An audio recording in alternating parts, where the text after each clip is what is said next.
Brainfuck is an esoteric programming language created in 1993 by Urban Müller, and is notable for its extreme minimalism. The language consists of only 8 simple commands and an instruction pointer. While it is fully Turing complete, it is not intended for practical use, but to challenge and amuse programmers. Brainfuck simply requires one to break commands into microscopic steps. The language's name is a reference to the slang term brainfuck, which refers to things so complicated or unusual that they exceed the limits of one's understanding. In 1992, Urban Müller, a Swiss physics student, took over a small online archive for Amiga software. The archive grew more popular, and was soon mirrored around the world. Today, it is the world's largest Amiga archive, known as AmiNet. Müller designed Brainfuck with the goal of implementing it with the smallest possible compiler, inspired by the 1024-byte compiler for the false programming language. Müller's original compiler was implemented in machine language and compiled to a binary with a size of 296 bytes. He uploaded the first Brainfuck compiler to AmiNet in 1993. The program came with a README file, which briefly described the language, and challenged the reader who can program anything useful with it. Müller also included an interpreter and some quite elaborate examples. A second version of the compiler used only 240 bytes. As AmiNet grew, the compiler became popular among the Amiga community, and in time it was implemented for other platforms. Several Brainfuck compilers have been made smaller than 200 bytes, and one is only 100 bytes. Except for its 2 idle commands, Brainfuck is a minor variation of the formal programming language P created by Corrado Bohm in 1964, which in turn is explicitly based on the Turing machine. In fact, using 6 symbols equivalent to the respective Brainfuck commands plus, Bohm provided an explicit program for each of the basic functions that together serve to compute any computable function. So the first Brainfuck programs appear in Bohm's 1964 paper, and they were programs sufficient to prove Turing completeness. A version with explicit memory addressing rather without stack and a conditional jump was introduced by Joachim Langebeck in 1961 under the name of the infinite abacus, consisting of an infinite number of cells and 2 instructions. X plus, increment cell X. X else jump T, decrement X if it is positive else jump to T. He proves the infinite abacus can compute any computable recursive function by programming clean set of basic mu recursive function. His machine was simulated by Melzak's machine modeling computation via arithmetic rather than logic, mimicking a human operator moving pebbles on an abacus, hence the requirement that all numbers must be positive. Melzak, whose one instruction set computer is equivalent to an infinite abacus, gives programs for multiplication, GCD, and T-prime number, representation in base B, sorting by magnitude, and shows how to simulate an arbitrary Turing machine. The language consists of 8 commands, listed below. A Brainfuck program is a sequence of these commands, possibly interspersed with other characters, which are ignored. The commands are executed sequentially, with some exceptions. An instruction pointer begins at the first command, and each command it points to is executed, after which it normally moves forward to the next command. The program terminates when the instruction pointer moves past the last command. The Brainfuck language uses a simple machine model consisting of the program and instruction pointer, as well as an array of at least 30,000 byte cells initialized to 0, a movable data pointer, initialized to point to the leftmost byte of the array, and 2 streams of bytes for input and output, most often connected to a keyboard and a monitor respectively, and using the ASCII character encoding. The 8 language commands each consist of a single character. Alternatively, the command may instead be translated as an unconditional jump to the corresponding command, or vice versa. Programs will behave the same but will run more slowly, due to unnecessary double searching. And match as parentheses usually do, each match is exactly 1 and vice versa, the comes first, and there can be no unmatched OR between the 2. Brainfuck programs can be translated into C using the following substitutions, assuming PTR is of type char asterisk and has been initialized to point to an array of 0 bytes. As the name suggests, Brainfuck programs tend to be difficult to comprehend. This is partly because any mildly complex task requires a long sequence of commands, and partly it is because the program's text gives no direct indications of the program's state. These, as well as Brainfuck's inefficiency in its limited input/output capabilities, are some of the reasons it is not used for serious programming. Nonetheless, like any Turing-complete language, Brainfuck is theoretically capable of computing any computable function or simulating any other computational model, if given access to an unlimited amount of memory. A variety of Brainfuck programs have been written. Although Brainfuck programs, especially complicated ones, are difficult to write, it is quite trivial to write an interpreter for Brainfuck in a more typical language such as C due to its simplicity. There even exist Brainfuck interpreters written in the Brainfuck language itself. Brainfuck is an example of a so-called Turing tar pit. It can be used to write any program, but it is not practical to do so, because Brainfuck provides so little abstraction that the programs get very long or complicated. As a first, simple example, the following code snippet will add the current cell's value to the next cell. Each time the loop is executed, the current cell is decrement, the data pointer moves to the right, that next cell is increment, and the data pointer moves left again. This sequence is repeated until the starting cell is 0. This can be incorporated into a simple addition program as follows. The following program prints Hello World, and a new line to the screen. For readability, this code has been spread across many lines and blanks and comments have been added. Brainfuck ignores all characters except the 8 commands plus dash comma. So no special syntax for comments is needed, as long as the comments do not contain the command characters. The code could just as well have been written as. This program enciphers its input with the ROT13 cipher. To do this, it must map characters AM, ASCII 65 to 77, to ANSI, 78 to 90, and vice versa. Also it must map AM, 97 to 109, to NZ, 110 to 122, and vice versa. It must map all other characters to themselves. It reads characters one at a time and outputs their enciphered equivalents until it reads an EOF, here assumed to be represented as either -1 or no change, at which point the program terminates. The basic approach used is as follows. Calling the input character x, divide x1 by 32, keeping quotient and remainder. Unless the quotient is 2 or 3, just output x, having kept a copy of it during the division. If the quotient is 2 or 3, divide the remainder, x1, modulo 32, by 13. If the quotient here is 0, output x plus 13. If 1, output x 13. If 2, output x.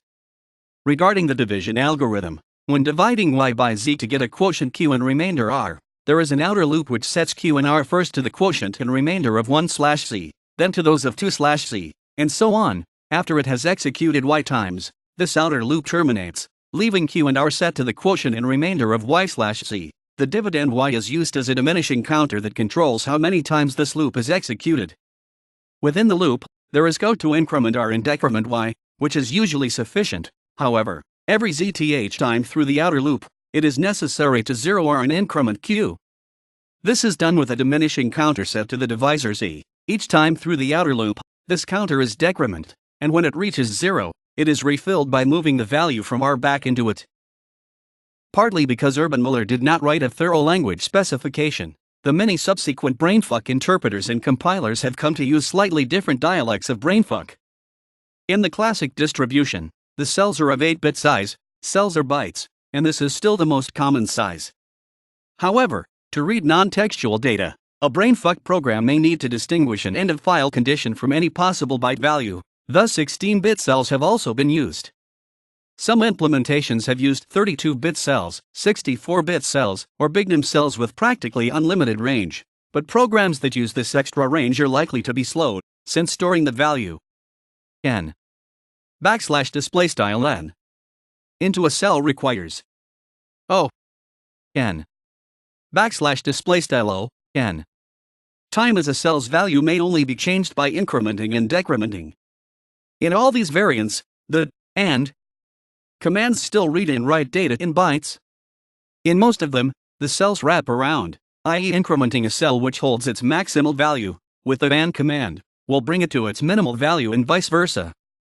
The exceptions are implementations which are distant from the underlying hardware, implementations that use bignums, and implementations that try to enforce portability. It is usually easy to write Brainfuck programs that do not ever cause integer wraparound or overflow, and therefore don't depend on cell size. Generally this means avoiding increment of plus 255, unsigned 8-bit wraparound, or avoiding overstepping the boundaries of -128, plus 127, signed 8-bit wraparound, Since there are no comparison operators, a program cannot distinguish between a signed and unsigned 2's complement fixed bit size cell, and negativeness of numbers is a matter of interpretation. For more details on integer wraparound, see the integer overflow article. In the classic distribution, the array has 30,000 cells, and the pointer begins at the leftmost cell. Even more cells are needed to store things like the millionth Fibonacci number, and the easiest way to make the language Turing complete is to make the array unlimited on the right. A few implementations extend the array to the left as well. This is an uncommon feature, and therefore portable Brainfuck programs do not depend on it. When the pointer moves outside the bounds of the array, some implementations will give an error message, some will try to extend the array dynamically, some will not notice and will produce undefined behavior, and a few will move the pointer to the opposite end of the array. Some trade-offs are involved. Expanding the array dynamically to the right is the most user-friendly approach and is good for memory-hungry programs, but it carries a speed penalty. If a fixed-size array is used, it is helpful to make it very large, or better yet, let the user set the size. Giving an error message for bounds violations is very useful for debugging, but even that carries a speed penalty unless it can be handled by the operating system's memory protections. Different operating systems, and sometimes different programming environments, use subtly different versions of ASCII. The most important difference is in the code used for the end of a line of text. MS-DOS and Microsoft Windows use a CRLF, i.e. a 13 followed by a 10, in most contexts. Unix and its descendants, including GNU/Linux and Mac OS X, and Amigas use just 10, and older Macs use just 13. It would be difficult if Brainfuck programs had to be rewritten for different operating systems. However, a unified standard was easy to create. Urban Müller's compiler in his example programs use 10 on both input and output, so do a large majority of existing Brainfuck programs, and 10 is also more convenient to use than CRLF. Thus, Brainfuck implementations should make sure that Brainfuck programs that assume new line equals 10 will run properly. Many do so, but some do not. This assumption is also consistent with most of the world's sample code for C and other languages, in that they use \n, or 10, for their new lines. On systems that use CRLF line endings, the C standard library transparently remaps \n to \r\n on output and \r\n to \n on input for streams not opened in binary mode. The behavior of the command when an end of file condition has been encountered varies. Some implementations set the cell at the pointer to 0, some set it to the C constant EOF. In practice this is usually -1, some leave the cell's value unchanged. There is no real consensus. Arguments for the three behaviors are as follows. Setting the cell to 0 avoids the use of negative numbers, and makes it marginally more concise to write a loop that reads characters until EOF occurs. This is a language extension devised by Panu Kaliakowski. Setting the cell to -1 allows EOF to be distinguished from any byte value, if the cells are larger than bytes, which is necessary for reading non-textual data. Also, it is the behavior of the C translation of, given in Müller's README file. However, it is not obvious that those C translations are to be taken as normative. Leaving the cell's value unchanged is the behavior of Urban Müller's Brainfuck compiler. This behavior can easily coexist with either of the others. For instance, a program that assumes EOF equals 0 can set the cell to 0 before each command, and will then work correctly on implementations that do either EOF equals 0 or EOF equals no change. It is so easy to accommodate the no-change behavior that any Brainfuck programmer interested in portability should do so. Many people have created Brainfuck equivalents, languages with commands that directly map to Brainfuck, or Brainfuck derivatives, languages that extend its behavior or map it into new semantic territory. Some examples. Pipe, which maps Brainfuck into errors in individual digits of pipe.